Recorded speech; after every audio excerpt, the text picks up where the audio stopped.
ಯಾರೋ ಏನೋ ಮಾಡೋ ಕೆಲಸಕ್ಕೆ ನಮ್ಮಂಥ ಎಷ್ಟೋ ಜನ ಡೆಲಿವರಿ ಬಾಯ್ಸ್ಗೆ ನೋಡೋ ರೀತಿನೇ ಬದಲಾಗುತ್ತೆ. ಸೋಷಿಯಲ್ ಮೀಡಿಯಾದಲ್ಲಿ ತುಂಬ ಅಂದರೆ ತುಂಬ ವೈರಲ್ ಆಗ್ತಾ ಇದೆ. ಸೊ ಅದೇನಂತಾರಲ್ಲ, ತಿನ್ನೋ ಅನ್ನಕ್ಕೆ ಕಲ್ಲಾಕೊಂಡ ಅಂತಾರಲ್ಲ, ಆ ಥರ ಕಚಡ ಕೆಲಸಗಳು ಈ ಥರ ಮಾಡ್ತಾರೆ. ಒಬ್ಬ ಮಾಡೋ ಕೆಲಸಕ್ಕೆ ಇಡೀ ದೇಶದಲ್ಲಿರುವಂಥ ಎಲ್ಲ ಡೆಲಿವರಿ ಬಾಯ್ಸು ಒಂದೇ ಅಂತ ನೋಡ್ತಾರೆ.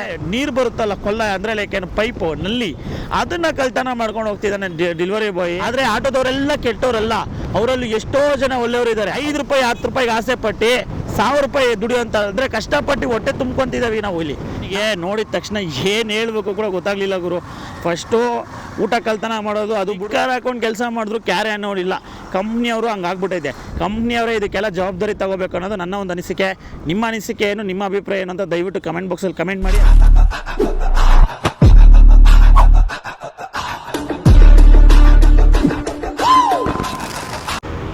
ಹಾಯ್ ಸ್ನೇಹಿತರೆ, ವೆಲ್ಕಮ್ ಟು ನಮ್ಮ ಚಾನಲ್. ಮತ್ತೊಂದು ವಿಡಿಯೋ ಸ್ವಾಗತ. ನಾನು ನಿಮ್ಮ ಪ್ರೀತಿಯ ಶಂಕರ್. ನೀವು ಆಲ್ರೆಡಿ ಟೈಟ್ಲಲ್ಲಿ ತಮ್ಮನೇಲಲ್ಲಿ ನೋಡಿದಿರೋ ವಿಚಾರ ಏನು ಅಂತ.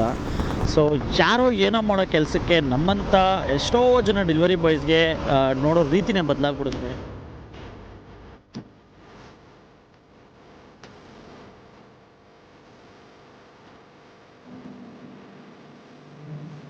ಸೊ ಯಾಕೆ ಈ ಥರ ಮಾಡ್ತಾರೆ ಅಂತ ನನಗೆ ಗೊತ್ತಿಲ್ಲ. ನಿಜವಾಗ್ಲೂ ಹೇಳ್ಬೇಕಂದ್ರೆ ಡೆಲಿವರಿ ಜಾಬಲ್ಲಿ ಕಷ್ಟಪಟ್ಟು ದುಡಿತೀನಿ ಅಂತಂದರೆ ಎಷ್ಟೋ ದುಡ್ಡನ್ನ ಕಷ್ಟಪಟ್ಟು ನೀನು ಆರಾಮಾಗಿ ದುಡ್ಕೊಬೋದು.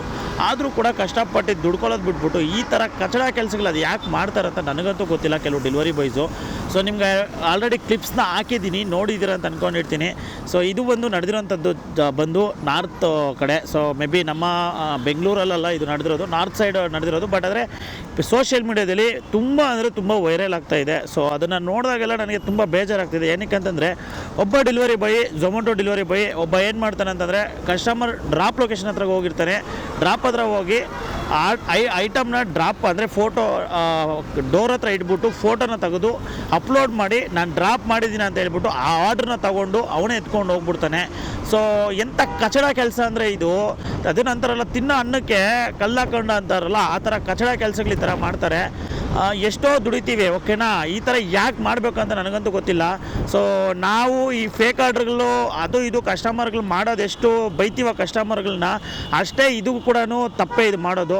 ಏನಕ್ಕೆ ಈ ಥರ ಮಾಡ್ತಾರೆ ಅಂತ ನನಗಂತೂ ಗೊತ್ತಿಲ್ಲ. ಸಖತ್ ಅಂದರೆ ಸಖತ್ ಬೇಜಾರಾಗುತ್ತೆ.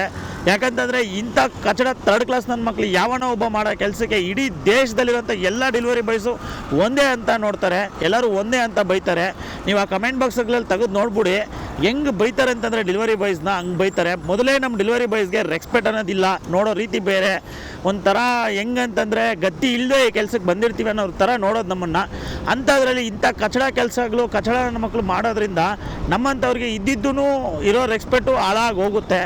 ನಾವು ಎಷ್ಟೇನೋ ಮಾಡಿ, ಎಷ್ಟೆಷ್ಟೋ ವೀಡಿಯೋಸ್ನ ಮಾಡಿ, ಏನೋ ಕಷ್ಟಪಟ್ಟು ನಮ್ಮ ಡೆಲಿವರಿ ಬಾಯ್ಸ್ಗೆ ರೆಸ್ಪೆಕ್ಟ್ ಸಿಗಬೇಕು ಅಂತ ನಾವು ಹೋರಾಡ್ತಿದ್ರೆ, ಅಂಥದ್ರಲ್ಲಿ ಯಾವನೋ ಒಬ್ಬ ಥರ್ಡ್ ಕ್ಲಾಸ್ ನನ್ನ ಮಗ 420 ನನ್ನ ಮಗ ಎಂಥ ಕೆಟ್ಟ ಪದಗಳು ಬರ್ತಾಯಿದೆ ಅಂತಂದರೆ ಅಂಥ ಕೆಟ್ಟ ಪದಗಳು ಬರ್ತಾಯಿದೆ. ಬೋಸಡಿಕೆ ನನ್ನ ಮಕ್ಕಳೆಲ್ಲ ಮಾಡೋ ಕೆಲಸಗಳಿಗೆ ನಮ್ಮಂಥ ಎಷ್ಟೋ ಜನ ಸಫರ್ ಆಗಬೇಕಾಗುತ್ತೆ. ಯಾಕೆ ಈ ರೀತಿ ಮಾಡ್ತಾರೆ ಅಂತ ಗೊತ್ತಿಲ್ಲ. ದಯವಿಟ್ಟು ಯಾರು ಮುಂದೆ ಈ ಥರ ಮಾಡೋಕ್ಕೆ ಹೋಗ್ಬೇಡಿ. ಅದಾದಮೇಲೆ ಇನ್ನೊಂದು ವಿಡಿಯೋ ನೋಡ್ತೀನಿ.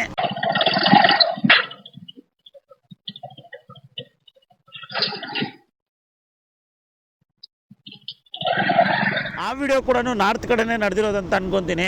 ಎಲ್ಲೋ ಒಂದು ಅಂದರೆ ನೀರು ಬರುತ್ತಲ್ಲ ಕೊಲ್ಲ ಅಂದರೆ ಲೈಕ್ ಏನು ಪೈಪು ನಲ್ಲಿ, ಅದನ್ನು ಕಳ್ತನ ಮಾಡ್ಕೊಂಡು ಹೋಗ್ತಿದ್ದಾನೆ ಡೆಲಿವರಿ ಬಾಯ್. ಯಾಕೆ ಗುರು ಇಂಥ ಕಿತ್ತೋದು ಕಚಡ ನನ್ನ ಮಕ್ಕಳಿದ್ದಾರೆ ನಮ್ಮ ಇದರಲ್ಲಿ. ನೀವು ಮಾಡೋಂಥ ಅಲ್ಕಾ ಕೆಲಸಗಳಿಂದ, ನೀವು ಮಾಡೋಂತಹ ಈ ಥರ ಗಲೀಜು ಕೆಲಸಗಳಿಂದ ನಮಗೆ ಅದೆಷ್ಟು ಪ್ರಾಬ್ಲಮ್ ಆಗುತ್ತೆ ಗೊತ್ತಾ. ಯಾಕೆ ನಿಮ್ಗೆ ಇದು ಅರ್ಥ ಆಗ್ತಿಲ್ಲ ಅಂತ ನನಗಂತೂ ಗೊತ್ತಿಲ್ಲ. ಸೊ ಇದು ಒಂದು ಹೇಳ್ತೀನಿ ನೋಡಿ, ಇದು ಒಂದು ಕಮ್ಯುನಿಟಿ ಅಂತ ಬರ್ತದೆ, ಓಕೆನಾ. ಡೆಲಿವರಿ ಬಾಯ್ಸು ಒಂದು ಕಮ್ಯುನಿಟಿ, ಆಟೋ ಡ್ರೈವರ್ಸು ಒಂದು ಕಮ್ಯುನಿಟಿ, ಕ್ಯಾಬ್ ಡ್ರೈವರ್ಸು ಒಬ್ಬ ಕಮ್ಯುನಿಟಿ ಅಂದ್ಕೊಳ್ಳಿ. ಈಗ ನೋಡಿ, ಆಟೋ ಡ್ರೈವರ್ಗಳು ಅಷ್ಟೇ, ಎಲ್ಲರೂ ಕೆಟ್ಟವರಲ್ಲ. ಆದರೆ ಯಾರೋ ಒಬ್ಬ ತಪ್ಪು ಮಾಡೋದ್ರಿಂದ, ಎಲ್ಲೋ ಒಂದಷ್ಟು ಜನ ತಪ್ಪು ಮಾಡೋದ್ರಿಂದ ಎಲ್ಲರನ್ನೂ ಸೇರಿಸಿ ಬೈತೀವಿ ನಾವು.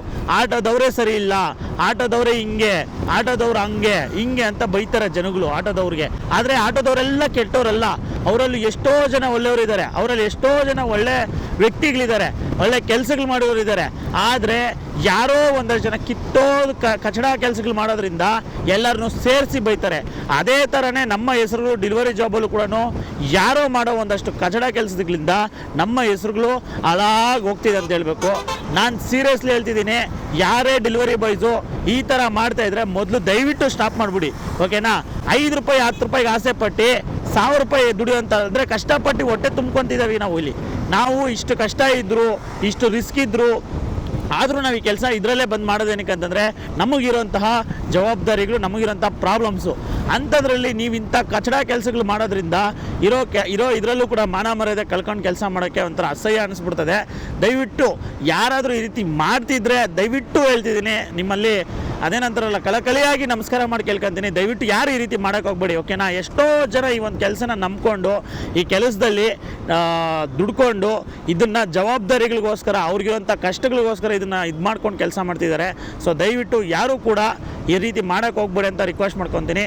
ಅದ್ರ ಜೊತೆಗೆ ಯಾರಾದರೂ ನಿಮ್ಮ ಜೊತೆಗಿರೋರು ಅಥವಾ ನಿಮ್ಮಲ್ಲಿ ನಿಮ್ಮ ಕಣ್ಮುಂದೆ ಆಗ್ತಿರೋಂಥದ್ದು ನೋಡ್ತಿದ್ರೆ ದಯವಿಟ್ಟು ಹೇಳ್ತಿದ್ದೀನಿ, ಅಂಥವ್ರಿಗೆ ಬುದ್ಧಿ ಕಲಿಸಿ, ಮೆಟ್ಟು ತಗೊಂಡು ಹಾಕಿ ಬುದ್ಧಿ ಕಲಿಸಿ. ಫಸ್ಟು ಹೇಳಿ ನೋಡಿ, ಹಿಂಗೆ ಮಾಡಬೇಡಪ್ಪ, ಈ ರೀತಿ ಮಾಡೋದ್ರಿಂದ ಎಲ್ಲರಿಗೂ ತೊಂದರೆ ಆಗುತ್ತೆ, ಮಾಡೋಕ್ಕೆ ಹೋಗ್ಬೇಡ ಅಂತ. ಮತ್ತೆ ಅದೇ ಥರ ಏನಾದರೂ ಈ ಥರ ಕಚಡ ಕೆಲಸಗಳು ಮಾಡಿದ್ರೆ ದಯವಿಟ್ಟು ಹೇಳ್ತಾ ಇದ್ದೀನಿ, ಮೆಟ್ಟು ತಗೊಂಡು ಹಾಕಿ ಬುದ್ಧಿ ಕಲಿಸಿ. ಯಾಕಂತಂದರೆ ಹೇಳಿದ್ನಲ್ಲ, ಎಷ್ಟೋ ಜನ ಇದರಿಂದ ಅಂದರೆ ಹೊಟ್ಟೆ ತುಂಬಿಸ್ಕೊಂಡು ಅವ್ರ ಜೀವನಗಳನ್ನ ಕಟ್ಕೊಂಡು, ಅವ್ರ ಫ್ಯಾಮ್ಲಿಗಳನ್ನ ನೋಡಿಕೊಂಡು, ಅವ್ರ ಮಕ್ಕಳನ್ನ ಓದಿಸ್ಕೊಂಡು ಎಂತೆಂಥವ್ರು ಹೆಂಗೆಂಗೋ ಜೀವನ ಕಟ್ಕೊಂತಿರೋಂಥ ಈ ಕೆಲಸದಲ್ಲಿ ಯಾವನೋ 3rd ಕ್ಲಾಸ್ ಬೋಳಿ ಮಕ್ಕಳು ಇಂಥವ್ರಿಂದ ಎಲ್ಲರಿಗೂ ಕೆಟ್ಟ ಹೆಸರು ಬರುತ್ತೆ ಅಂತಂದರೆ ಅದು ಎಷ್ಟು ಚೀಪ್ ಅಂದರೆ ನಿಜ ಹೇಳ್ತೀನಿ, ಇದು ಅಂತ ಅಷ್ಟು ಇದಲ್ಲ. ಸೊ ನನಗೆ ಇದು ನೋಡಿದ ತಕ್ಷಣ ಸಖತ್ ಬೇಜಾರಾಗ್ಬಿಡ್ತು. ಅದರಲ್ಲೂ ಸುಮಾರು ಜನ ನನಗೆ ಈ ವಿಡಿಯೋನ ಶೇರ್ ಮಾಡಿದ್ರು, ನೋಡಪ್ಪ ನಿಮ್ಮ ಡೆಲಿವರಿ ಬಾಯ್ಸು ಹೆಂಗೆಲ್ಲ ಹಂಗೆ ಕಸ್ಟಮರ್ಗಳಿಗೆ ಬೈತೀಯ, ಕಸ್ಟಮರ್ಗಳೇನೋ ಮಾಡೋ ಸಣ್ಣ ತಪ್ಪಿಂದ ಅವ್ರಿಗೆ ಹಂಗಂತೀಯ ಹಿಂಗಂತೀರ, ನಿಮ್ಮ ಡೆಲಿವರಿ ಬಾಯ್ಸ್ಗಳು ಮಾಡೋದು ನೋಡಪ್ಪ ಅಂತ ಒಂದಷ್ಟು ಜನ ಕಳಿಸಿದ್ರು. ಅವ್ರು ಕಳಿಸೋದ್ರಲ್ಲಿ ಅವ್ರು ಬೈಯೋದ್ರಲ್ಲಿ ತಪ್ಪಿದೆ. ಸೊ ಇವಾಗ ಏನು ಗೊತ್ತಾ, ನಾನು ಅದೇ ಹೇಳಿಲ್ವಾ, ಯಾರೋ ಒಬ್ಬರು ಇಬ್ಬರು ಮಾಡೋದ್ರಿಂದ ಎಲ್ಲರೂ ಸೇರಿಸಿ ಬೈತಾರೆ, ಓಕೆನಾ. ಅದು ಸರಿನೇ, ಅದು ಏನೂ ಮಾಡೋಕ್ಕಾಗಲ್ಲ. ಕಮ್ಯುನಿಟಿ ಅಂತ ಮೇಲೆ ಯಾರೋ ಒಬ್ಬರು ಮಾಡೋದ್ರಿಂದ ಎಲ್ಲರೂ ಹಂಚ್ಕೊಳ್ಳೇಬೇಕು. ಸೊ ಅದು ಹಂಚ್ಕೋಬಾರ್ದು ಅಂತಂದರೆ ಎಲ್ಲರೂ ಇಲ್ಲಿ ಸರಿಪಡಿಸ್ಕೋಬೇಕು. ಹೌದು, ನಾವು ಈ ರೀತಿ ಮಾಡಬಾರ್ದು, ಈ ರೀತಿ ನಾವು ಮಾಡೋದ್ರಿಂದ ನನ್ನ ಜೊತೆ ಕೆಲಸ ಮಾಡೋರು ಎಲ್ಲರಿಗೂ ಬೈತಾರೆ, ನನ್ನ ಜೊತೆ ಕೆಲಸ ಮಾಡೋರು ಎಲ್ಲರೂ ಹಂಚ್ಕೊಬೇಕಾಗುತ್ತೆ, ನಾನು ಈ ತಪ್ಪು ಮಾಡಬಾರ್ದು ಅಂತ ಅವ್ರಿಗೆ ಬುದ್ಧಿ ಬರಬೇಕು. ಸೊ ಆ ಥರ ಆಗಬೇಕು ಅಂದರೆ ಮೆಟ್ಟು ತಗೊಂಡು ಹೊಡಿಬೇಕು ಇಂಥ ಜನಕ್ಕೆ. ನಿಜವಾಗ್ಲೂ ಹೇಳ್ತೀನಿ, ನನಗೆ ನೋಡಿದ ತಕ್ಷಣ ಏನು ಹೇಳಬೇಕು ಕೂಡ ಗೊತ್ತಾಗಲಿಲ್ಲ ಗುರು. ಫಸ್ಟು ಊಟ ಕಳ್ತನ ಮಾಡೋದು ಅದು ಬಿಡು, ಅದು ಸುಮಾರು ಕಡೆ ನಡೀತಾನೆ ಇರ್ತದೆ, ಓಕೆನಾ. ಸೊ ಡೆಲಿವರಿ ಬಾಯ್ಸ್ಗಳು ಆ ರೀತಿ ಮಾಡೋದು ತಪ್ಪದು, ಅದನ್ನು ನಾನು ಯಾವುದೇ ಕಾರಣಕ್ಕೂ ಸರಿ ಅನ್ನಲ್ಲ, ಯಾವುದೇ ಕಾರಣಕ್ಕೂ ಡೆಲಿವರಿ ಬಾಯ್ನ ಹಿಂದಕ್ಕೆ ಹಾಕೋ ಬರೋಲ್ಲ, ಓಕೆನಾ. ಆಮೇಲೆ ಅದು ಬಿಟ್ಟರೆ ಇನ್ನು ಎರಡನೇದು ನಲ್ಲಿ ಕಳ್ತನ ಮಾಡೋದು, ಎಂಥ ಬರ್ಗೆಟ್ಟು ಬೋಳಿ ಮಗ ಇರಬೇಕು ಇವನು ಅಂತ ನನಗಂತೂ ಗೊತ್ತಿಲ್ಲ, ಸೀರಿಯಸ್ಲಿ ಗುರು. ಪಬ್ಲಿಕಲ್ಲಿರೋ ನಲ್ಲಿಗಳನ್ನ ಕಳ್ತನ ಮಾಡ್ಕೊಂಡು ಹೋಗ್ತಾನೆ ಅಂತಂದರೆ ಇನ್ನು ಏನು ಹೇಳೋಣ ಇಂಥ ನನ್ನ ಮಕ್ಕಳಿಗೆ ಗುರು. ಕಷ್ಟಪಟ್ಟು ಒಳ್ಳೆ ದುಡ್ಡು ಮಾಡ್ಬೋದು, ಇಲ್ಲಿ ದುಡ್ದು ನೀನು ಅಂಥ ನಲ್ಲಿಗಳು 4 ತಗೊಬೋದು. ಏನು ಹೇಳೋಣ ಇಂಥವ್ರಿಗೆ. ಥೂ, ನಿಜವಾಗ್ಲೂ ನೀವೇನಾದ್ರೂ ಅನ್ಕೊಳ್ಳಿ, ನಾನು ಸರಿನ ತಪ್ಪ ಇದು ಹೇಳೋದು ಅಂತ ನನಗಂತೂ ಗೊತ್ತಿಲ್ಲ. ನಾನು ಸುಮಾರು ಕಡೆ ನೋಡಿದ್ದೀನಿ, ನಾನು ಸುಮಾರು ಸರಿ ನೋಡಿದ್ದೀನಿ. ಈ ನಾರ್ತ್ ಇಂಡಿಯನ್ಸ್ ಒಂದಷ್ಟು ಜನಗಳು ಇದ್ದಾರಲ್ಲಪ್ಪ, ಅವ್ರಿಗೇ ಈ ಥರ ಮಾಡೋದು. ಅದು ಯಾಕಂತ ನನಗಂತೂ ಗೊತ್ತಿಲ್ಲ. ನಾನು ಸುಮಾರು ಕಡೆ ಅಬ್ಸರ್ವ್ ಮಾಡಿದ್ದೀನಿ. ಈ ಗುಟ್ಕ ಹಾಕೊಂಡು ಉಗಿಯೋದು, ಎಲ್ಲಂದ್ರಲ್ಲಿ ಒನ್ ವೇ ಹೊಡಿಯೋದು, ಓಡಾಡೋದು, ಹಂಗಂತ ನಮ್ಮವ್ರಿಲ್ಲ, ನಮ್ಮ ಕನ್ನಡಿಗರು ನಮ್ಮ ಅವರು ಅಂತಲ್ಲ, ಅವ್ರುಗಳು ಮಾಡ್ತಾರೆ. ಬಟ್ ಮೆಜಾರಿಟಿ ಜಾಸ್ತಿ ನೋಡಿದ್ರೆ ನನಗೆ ಗೊತ್ತಿರೋ ಪ್ರಕಾರ ಒನ್ ವೇಲ್ ಹೊಡಿಯೋದು, ಈ ಹುಲ್ಲು ಗಾಡಿಗಳಲ್ಲಿ ಹೊಡಿಯೋದು, ಓಡಾಡೋದು, ಅದರಲ್ಲಿ ಒನ್ ವೇಜಲ್ಲಿ ಸಿಗ್ನಲ್ ಜಂಪ್ಗಳು ಮಾಡೋದು, ಓವರ್ ಸ್ಪೀಡ್ ಹೊಡಿಯೋದು, ಹೆಲ್ಮೆಟ್ ಇಲ್ಲದ್ರೆ ಓಡಾಡೋದು, ಗುಟ್ಕ ಹಾಕ್ಕೊಂಡು ಎಲ್ಲಂದ್ರೆ ಅಲ್ಲಿ ಉಗಿಯೋದು, ಗಲೀಜಾಗಿರೋದು. ನಿಜವಾಗ್ಲೂ ಹೇಳ್ತಿದ್ದೀನಿ, ಮೆಜಾರಿಟಿ ಅವ್ರುಗಳಿಂದನೇ ನಮಗೆ ಈ ಥರ ಎಲ್ಲ ಹೆವಿ ಇದಾಗ್ತಾಯಿದೆ. ಸೊ ಅವ್ರಿಗೆ ಈ ಕಡೆ ನಮ್ಮ ಬೆಂಗಳೂರಲ್ಲಂತೂ ಹೇಳೋಕ್ಕಾಗಲ್ಲ, ಅವ್ರಿಗೆ ಕನ್ನಡ ಬರೋಲ್ಲ, ನಮಗೆ ಹಿಂದಿ ಬರೋಲ್ಲ, ನಾವು ಹೇಳಿದ್ರೆ ಅವ್ರಿಗೆ ಅರ್ಥನೂ ಆಗೋಲ್ಲ. ಇನ್ನು ಕಂಪ್ನಿಯವ್ರಿಗೆ ಅವರೇ ಮುಖ್ಯ, ಅವರೇ ಬೇಕಾಗಿರೋದು. ನಮ್ಮನ್ನಂತೂ ಕೇರೆ ಅನ್ನಲ್ಲ, ಅವರೇ ಬೇಕಾಗಿರೋದು. ಅವ್ರು ತಪ್ಪು ಮಾಡಲಿ ಸರಿ ಮಾಡಲಿ ಏನೇ ಆಗಲಿ, ಅವ್ರು ಕ್ಲೀನಾಗಿರಲಿ ಗಲೀಜಾಗಿರಲಿ, ಅವ್ರು ಹೆಂಗಾದರೂ ಇರಲಿ. ಮೊದಲು ಈ ಡೆಲಿವರಿ ಜಾಬ್ಗೆ ಕೆಲಸಕ್ಕೆ ಸೇರಿಸ್ಕೊಳ್ಳೋಕೆ ಮುಂಚೆ ಕ್ಲೀನ್ನೆಸ್ ಇತ್ತು. ನೈಟ್ ಪ್ಯಾಂಟ್ ಹಾಕಕ್ಕೆ ಬಿಡ್ತಿರ್ಲಿಲ್ಲ, ಓಕೆನಾ. ಸ್ವಿಗ್ಗಿ ಕಂಪ್ನಿಯವರು, ಝೊಮ್ಯಾಟೊ ಕಂಪ್ನಿಯವರು ನೈಟ್ ಪ್ಯಾಂಟ್ ಹಾಕಕ್ಕೆ ಬಿಡ್ತಿರ್ಲಿಲ್ಲ, ಪಕ್ಕಾ ಪ್ರೊಫೆಷ್ನಲ್ ಆಗಿ ಬರಬೇಕಾಗಿತ್ತು. ಆದರೆ ಈಗ ಹಂಗಿಲ್ಲ, ಹೆಂಗಾದರೂ ಇರ್ಬೋದು, ನಿಕ್ಕರ್ ಹಾಕೊಂಡು ಕೆಲಸ ಮಾಡಿದ್ರು ಕ್ಯಾರೆ ಅನ್ನೋರಿಲ್ಲ. ಕಂಪ್ನಿಯವರು ಹಂಗಾಗ್ಬಿಟ್ಟೈತೆ. ಕಂಪ್ನಿಯವ್ರು ಇವಾಗ ಬೆಳೆದು ನಿಂತ್ಬಿಟ್ಟಿದ್ದಾರೆ. ಅವ್ರಿಗೇನು ಆರ್ಡ್ರ್ಗಳನ್ನ ಎತ್ಕೊಂಡೋಗಿ ತಲುಪಿಸಿದ್ರೆ ಸಾಕು. ಸೊ ಯಾರಾದರೆ ಏನು ಅವ್ರಿಗೆ ಇನ್ನೂ ಕಮ್ಮಿ ಅಂದರೆ ಕಮ್ಮಿ ಅಮೌಂಟಲ್ಲಿ ತೊಗೊಂಡೋಗಿ ಕೊಡೋರು ಬೇಕು. ನಮ್ಮ ಕನ್ನಡಿಗರು ಜಾಸ್ತಿ ಕೇಳ್ತೀವಿ, ಆದರೆ ಅವ್ರಿಗೇನು 5 ರೂಪಾಯಿ ಒಂದು ಆರ್ಡ್ರ್ ಕೊಟ್ಟರು ನಡೀತದೆ. ಸೊ ದಿನಕ್ಕೆ ಒಂದು 800 ರೂಪಾಯಿ 700 ರೂಪಾಯಿ ಆದರೂ ಕೂಡ ಅವ್ರು ಮಾಡ್ತಾರೆ. ಅವರೇ ಇಂಪಾರ್ಟೆಂಟು. ಅವ್ರು ಹೆಂಗಿದ್ರೆ ಏನು, ಅವ್ರು ನಿಕ್ಕರ್ ಹಾಕೊಂಡು ಮಾಡಿದ್ರೆ ಏನು, ಶಾರ್ಟ್ಸ್ ಹಾಕೊಂಡು ಮಾಡಿದ್ರೆ ಏನು, ಪ್ಯಾಂಟ್ ಹಾಕೊಂಡು ಮಾಡಿದ್ರೆ ಏನು, ಗುಟ್ಟ ಹಾಕೊಂಡ್ರೆ ಏನು, ನಮ್ಮನ್ನು ಸ್ನಾನ ಮಾಡಿಲ್ಲ ಅಂದರೂ ಏನು, ಯಾವುದು ಇಲ್ಲ.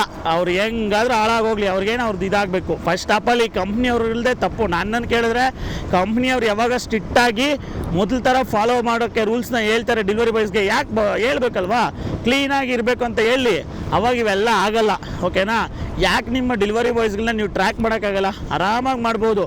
ಅದೇ ಒಂದು ತಪ್ಪು ಮಾಡಿದ್ರೆ, ಒಂದು ಪ್ರಾಬ್ಲಮ್ ಆದರೆ ಅಂದರೆ ಡೆಲಿವರಿ ಬಾಯ್ ಒಂದು ಇನ್ಸೆಂಟಿವ್ ಏನಾದರೂ ತಪ್ಪು ಮಾಡಿಬಿಟ್ರೆ ಪುಸ್ತಕಂತ ಕಟ್ ಮಾಡ್ತೀರಾ, ಒಂದೇನಾದರೂ ಪೆನಲ್ಟಿ ಹಾಕ್ತೀರಾ, ಅದೇ ಈ ಥರ ಇದಾದಾಗ ಯಾಕಂತ ಅವ್ರಿಗೆ ಉಗಿದು ಅವ್ರಿಗೆ ಇದು ಮಾಡಲ್ಲ ನೀವು ಕಂಪ್ನಿಯವರು? ಅದು ಏನೋ ಗೊತ್ತಿಲ್ಲ ಗುರು. ನನ್ನನ್ನು ಕೇಳಿದ್ರೆ ಕಂಪ್ನಿಯವರೇ ಇದಕ್ಕೆಲ್ಲ ಜವಾಬ್ದಾರಿ ತಗೋಬೇಕು ಅನ್ನೋದು ನನ್ನ ಒಂದು ಅನಿಸಿಕೆ.